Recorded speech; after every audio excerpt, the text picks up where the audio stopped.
So guys, dumating na rin sa wakas yung in-order ko na U87 condenser microphone. Legit kaya ito? Check natin.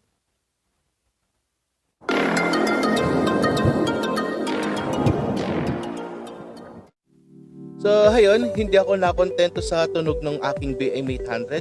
Kaya naman umorder ako ng U87 condenser microphone. Bali, meron pala itong dalawang variant sa Shopee at sa Lazada. Yung U87 na required ang 48 volts phantom power na may purple na dual circuit board na may kasamang dual XLR cable. At yung isa naman ay yung U87S na pwede kahit walang phantom power. May black na single circuit board at may kasamang single XLR cable na 3.5 jack ang dulo. Bali, ang nasa atin ngayon ay ang U87 na may kasamang dual XLR cable. Kung mapapansin nyo yung box niya medyo may kalakihan at medyo na-UP yung diniliver sa atin. Pero naman masyado mahalaga yung box dahil tapon din naman natin. So ito yung mga nasa loob ng box. Meron siyang kasamang warranty card o yung kanyang pinaka-user manual na natin masyadong binabasa sa tabi natin. Tapos ito, yung kanyang dual XLR cable na kung mapapansin ninyo hindi siya kulay black kagaya ng pangkaraniwan. Ayan, no? Medyo transparent siya na kulay maroon. Ganda. So ito, male at saka female na dual XLR cable. At ito yung kanyang pinaka mic clip sa natin.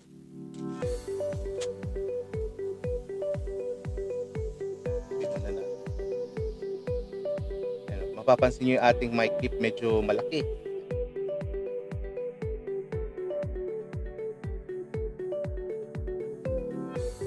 At yung kanyang pinaka-mic. Yan. Uy, medyo mabigat siya. Guys, ang bigat. Grabe. Tignan natin yung box. So, yun lang yung laman ng box. Focus tayo sa mic. So guys, medyo may kabigatan siya kung ikukumpara sa BM800 at napaka-premium ng kanyang build. Okay? So, buksan natin. Check natin yung loob niya. So, alisin muna natin yung kanyang lock. Kita.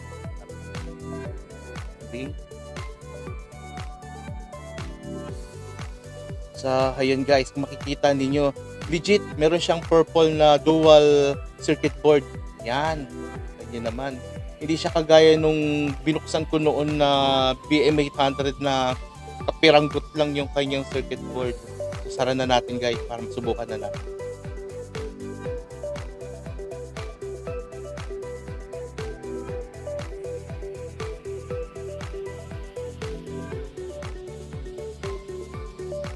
Okay, susubukan natin kung pwede ba siyang gumana kahit wala siyang 48 volts na phantom power. Sasaksak natin siya ng rekta dito sa ating V8 sound card. So, ayan. So guys, hihinaan ko muna yung mic volume dahil kukunin ko yung pinaka-connection niya at isasaksak ko siya dito. Titignan natin kung gagana siya. Okay? Sandali lang.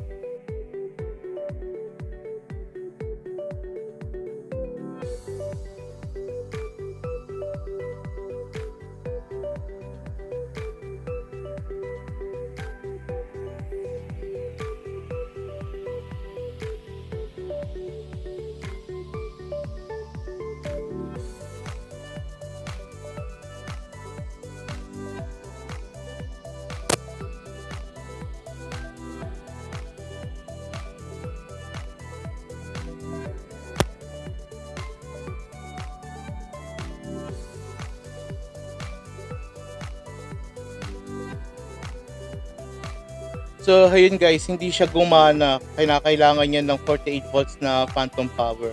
Kasi doon sa napanood ko sa isang YouTube channel, sinaksak niya yung kanyang U87 microphone sa V8 ng rekta at saka walang 48 volts na phantom power, which is gumana naman. At sa tingin ko yun yung U87S na pwede kahit wala yung 48 volts na phantom power, kaya napagana niya dun sa kanyang V8 sound card. So, ayun guys, hindi natin nasubukan yung mic dahil wala tayong 48 volts na phantom power. Pero parating na yung in-order natin na Q7 sound card or kilala rin sa tawag na K-Master sound card na mayroon ng built-in na 48 volts phantom power na i-review natin sa susunod na video. So guys, thank you for watching and kita-kits sa susunod nating video.